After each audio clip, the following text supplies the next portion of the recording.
오늘 하나님의 말씀을 보시면 예수님께서 사마리아 여인과 대화하는 내용이 나옵니다. 우리에게는 너무도 익숙한 그런 메시지가 됩니다. 이 대화의 주제는 바로 예배가 되는 것입니다. 여러 대화를 하는 중에 여인이 예수님께 묻습니다. 그리고 예수님께서는 여인에게 내게 물을 좀 달라고 말씀합니다. 당신이 유대인으로서 어찌하여 내게 물을 달라 하나이까? 어찌 보면 이 대화는 일반적인 대화가 아닌 바로 영적인 대화인 것을 보게 됩니다. 예수님이 물을 달라고 할 때에 이제 전도하시고 목이 마르신 그런 부분도 있습니다만은, 그러나 말씀을 쭉 연결해 보면은 이것은 일반적인 대화가 아닌 바로 영원히 목마르지 않는 영생에 대한 말씀을 하고 있는 것입니다. 사랑하는 성도 여러분, 우리가 이 땅에 사는 동안에 아주 짧은 인생을 살아가지 않습니까? 짧은 인생 살아갈 때에 우리의 대화의 주제는 과연 어디에 초점이 있습니까? 아마도 많은 사람들이, 성도님들도 예외는 아닐 것입니다. 대화의 주제는 때로는 우리의 자랑이 될 수 있고 우리 자녀들의 자랑이 될 수 있습니다. 또 많은 부분에서 대화가 남을 비판하거나 혹은 불평, 불만을 하는 것에 나올 수 있습니다. 그러나 우리는, 성도는 하나님께서 나의 삶을 통하여서 어떻게 지금까지 인도하셨으며 또 당신의 삶을 통해서 하나님께서 어떻게 역사하셨는가를 함께 나누면서 영적인 삶에 대한 세우는 그러한 말씀과 그런 대화가 되어야 될 것입니다.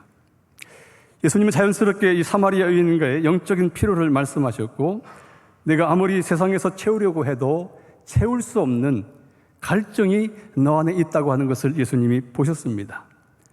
그래서 이 물을 먹는 자마다 다시 목마르거니와 내가 주는 물을 먹는 자는 영원히 목마르지 아니하리니 나의 주는 물은 그 속에서 영생하도록 솟아나는 샘물이 되리라 말씀합니다.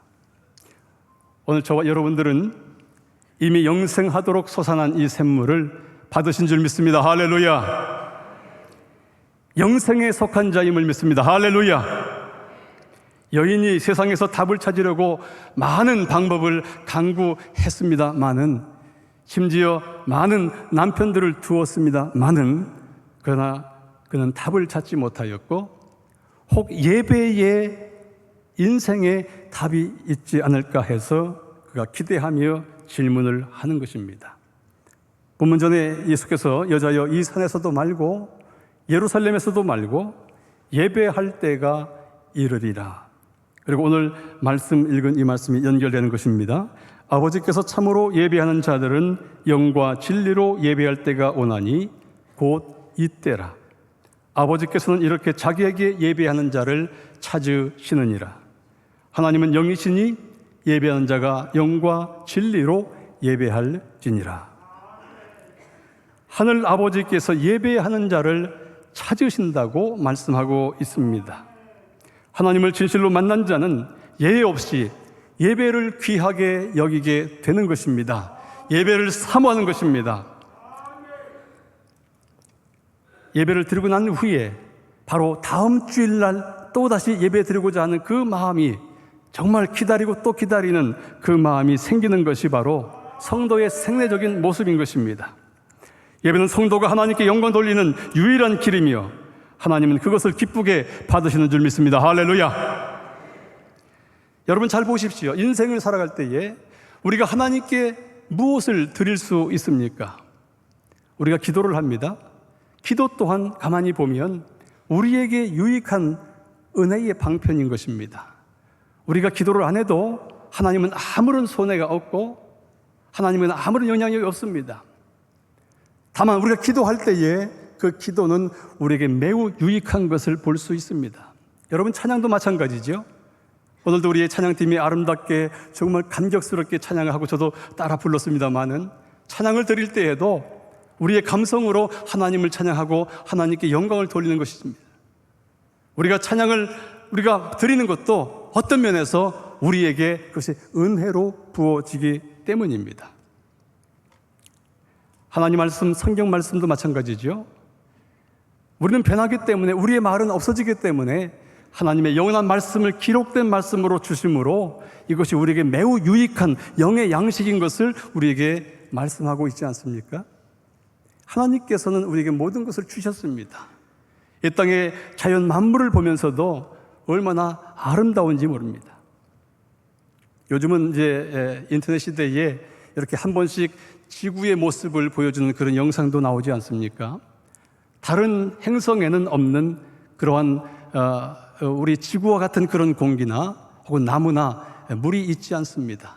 유독 하나님께서 만드시고 말씀으로 창조하신 이 아름다운 지구의 모습도 하나님이 우리 인생에게 주신 놀라운 선물입니다. 그 중에서도 가장 최고의 선물은 무엇입니까? 바로 독생자 예수 그리스도를 이 땅에 보내신 것입니다. 저와 여러분들을 살리기 위해서, 죽음에서 살리기 위해서 예수님 친히 이 땅에 오시고 생명을 바쳐 죽으시는 것, 하나님의 놀라우신 선물 아닙니까, 여러분?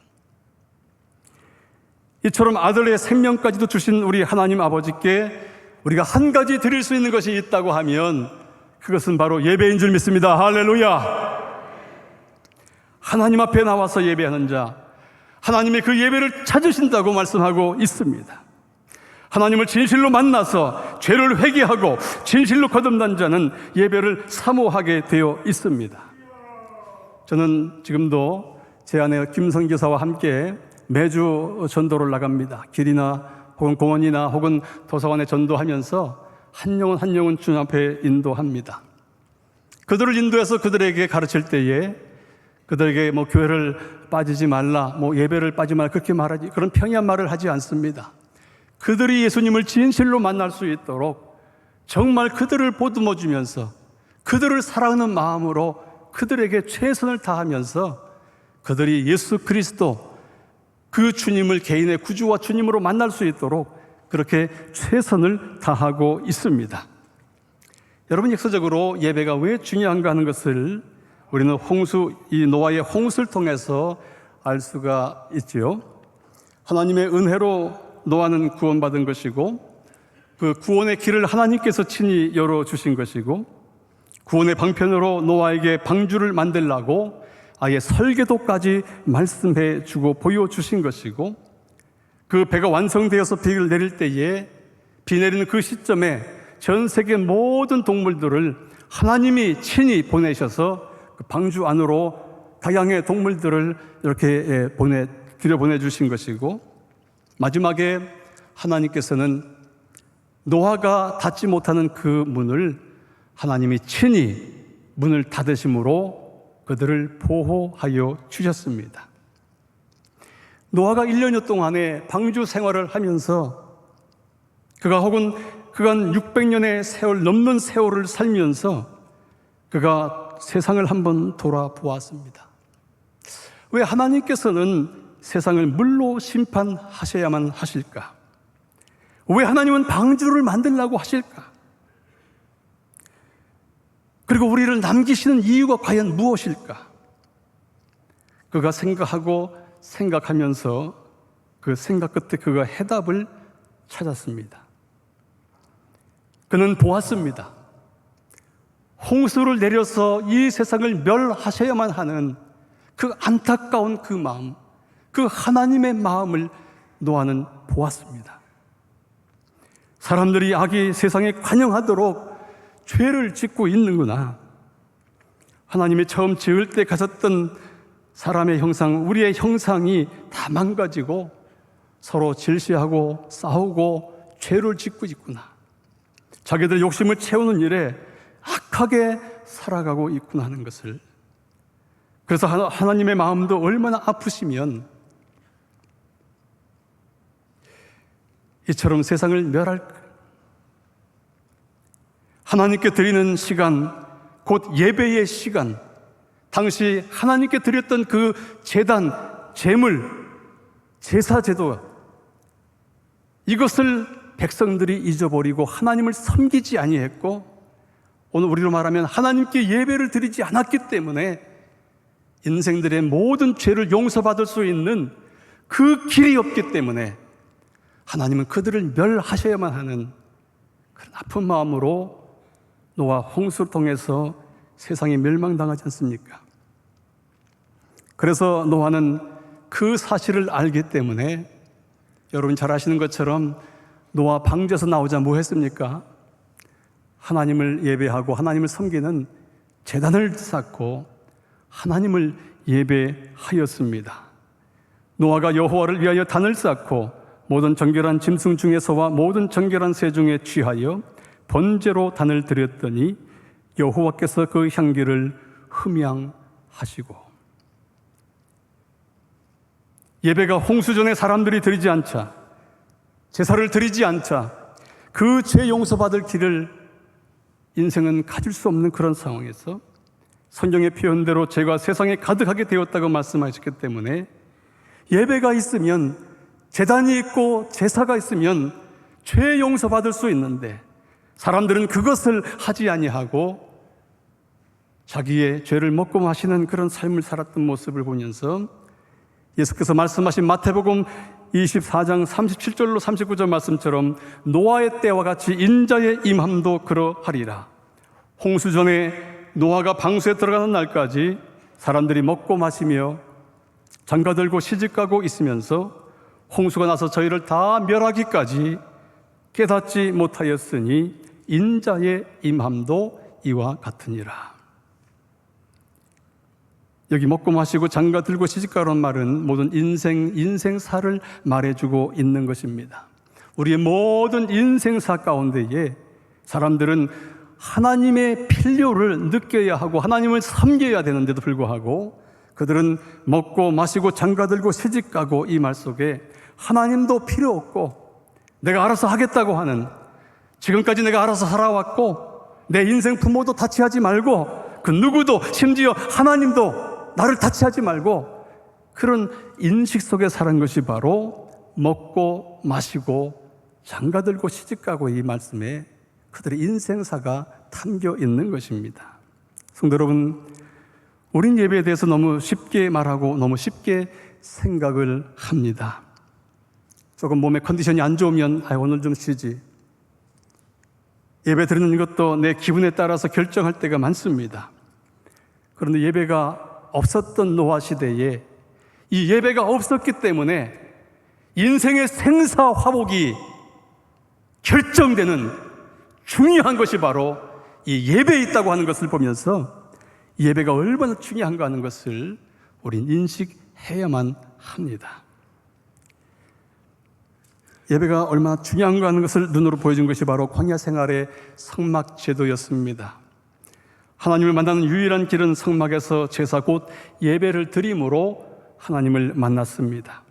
지성소의 법궤 위에 그 정결한 짐승이 흘렸던 그 피를 가지고 지성소의 그 법궤를 덮을 때에 하나님께서는 위에서 그 법궤 아래에 있는 죄를 보시는 것이 아니고 그 법궤에 덮여진 그 정결의 피를 보면서 이것이 바로 예수 그리스도께서 흘리신 십자가의 보혈임을 믿습니다.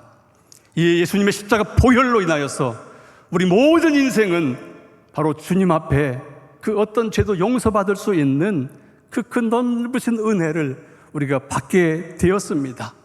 예수의 보혈 앞에는 그 어떤 것도 거리낌이 없고 예수의 보혈만이 우리가 하나님을 섬길 수 있고 우리가 믿음으로 구원받게 되는 줄 믿습니다. 할렐루야! 코비드 기간에 우리 한국 교회뿐 아니라 참 전 세계 많은 교회들이 여러 해 동안에 예배 드리지 못하는 그런, 예배를 드려도 보고 싶은 분들 볼 수 없었던 그런 아쉬움을 가졌을 것입니다. 저희가 개척했던 온주민 교회도 한 7개월 동안에 학교 건물을 빌렸기 때문에 방역이라는 그런 이름으로 7개월 목이지 못했을 때에 우리가 세운 교회가 이렇게 문을 닫나 보다 너무도 안타깝고 그래서 간절히 기도했습니다. 하나님께서는 그 어려움을 극복하고 지금 더 잘 모이고 있고 앞서 사진을 보신 대로 이처럼 7명의 세례자들이 나올 정도로 그렇게 성장을 했습니다. 이제 말씀을 정리해 보면서 여러분, 성도가 평생 드리는 이 예배를 우리는 어떻게 드려야 할 것인가를 저는 좀 간략하게 두 가지로 말씀을 좀 드리려고 합니다. 오늘 본문의 예배는 영과 진리로 드려야 할 것을 말씀해 주고 있습니다.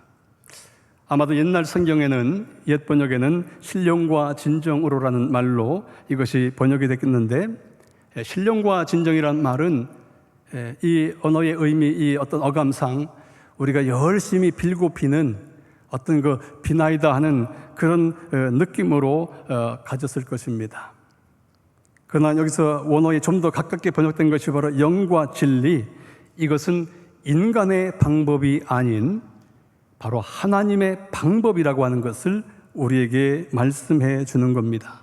영과 진리, Spirit and Truth. 그래서 이 영과 진리 두 가지의 말씀 간략하게 말씀을 드리겠는데요. 첫 번째, 영으로 드리는 예배입니다. 우리가 예배를 드릴 때에 영으로 드려야 합니다. 하나님은 영이시니 예배하는 자는 하나님께서 영이시기 때문에, 영으로 존재하시는 분이기 때문에, 이 말은 시공간을 초월하시는 무소부재 어느 곳에든지 계시는 분이시기 때문에 우리는 영으로 하나님을 섬겨야 합니다.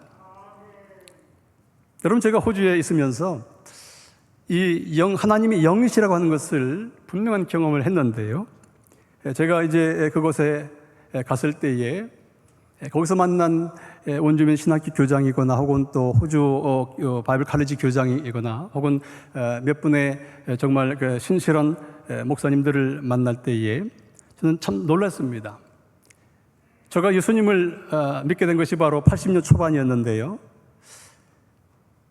그분들과 대화를 하면서 정말 너무도 감격스러웠던 것은 대부분이 지금 하나님 앞에 귀하게 쓰임받았고 또 쓰임받았던 분들을 보니까 저와 동시대에 변화되었던 분, 또 때로는 그 같은 해에 변화되었던 분들이 지금 하나님께 쓰임받고 있는 것을 보면서 저는 그때 우리 한국의 북반구잖아요. 그죠? 북반구죠.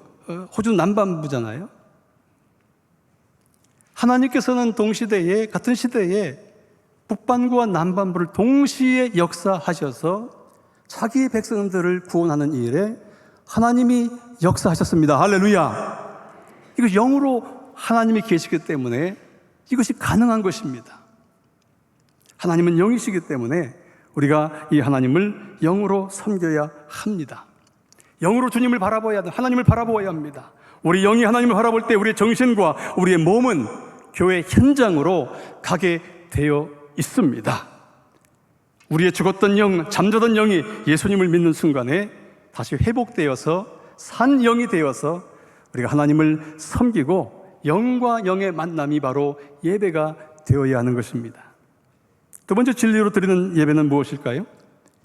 진리로 드린다는 말은 이것은 진리라고 언급하고 있는 성경 내용을 묵상해야 합니다. 성경은 진리를 말할 때에 진리는 예수님이라고 말씀하고 있습니다. 내가 곧 길이요 진리요 생명이니, 우리의 예배 가운데 예수님이 반드시 포함되어야 합니다. 여러분, 그래서 일반적으로 모이는 모임에 예수님이 빠지기 때문에 그것은 예배가 아닙니다. 그건 사교 모임입니다. 만일 교회에서 예수님이 언급이 되지 않으면 이것은 사교 모임일 수밖에 없습니다. 반드시 예배 때에는 우리 예수 그리스도가 중심이 되어야 합니다. 또한 성경은 진리를 말할 때에 진리는 이것은 하나님 말씀 곧 성경이라고 말씀하고 있습니다. 여러분, 그런데 진리는 성령님이시라고 말씀합니다. 성경 요한복음 16장 13절에 그러하나 진리의 성령이 너희에게 오시면 그가 너희를 모든 진리 가운데로 인도하시리니 그가 자의로 말하지 않고 오직 듣는 것을 말하시며 장래 일을 너희에게 알리시리라.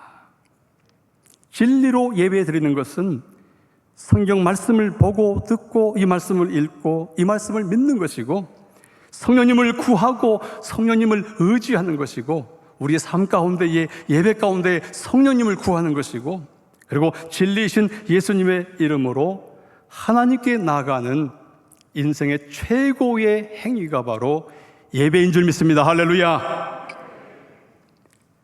우리를 이제까지 인도하신 하나님께 감사하면서 우리가 예배를 생각할 때에 우리의 컨디션이나 어떤 감정에 흔들리지 아니하고 영이신 하나님을 진실로 만나면 그 하나님이 나를 얼마나 우리 사랑하는 줄 알게 되면 굳이 예배에 나오라 나오지 말라 말 안 해도 우리는 예배 자리에 내가 내 자리에 있는 줄 믿습니다. 할렐루야. 저와 여러분들은 예수님을 개인의 구주와 주님으로 이미 만났기 때문에 영이 산 줄 믿습니다. 이미 은혜 받아 저와 여러분들은 우리의 남은 생애를 더욱더 주님을 섬기는 이 예배에 더 집중하고 집중하시기 바랍니다. 혹 영상이 편하다고 하는 분들이 아직 있을 것입니다. 이제는 예배의 현장을 사모하시기 바랍니다. 하나님께 예배할 때에 그 예배할 때가 있음을 감사하십시오. 하나님 만났던 그 첫사랑의 순간을 다시금 돌아보면서 주님 앞에 돌아오십시다. 그래서 우리의 생에 다하는 그날까지 내가 내 영이 하나님을 바라보면서 이 축제의 예배 현장에 내가 공적인 모든 예배 참여함으로 말미암아 지금도 여러분을 찾으시는 하나님의 축복된 그 음성의 자리에 저 여러분들이 함께 있으므로 예배 가운데에 놀라운 경험과 축복이 이어지기를 주의 이름으로 축원합니다.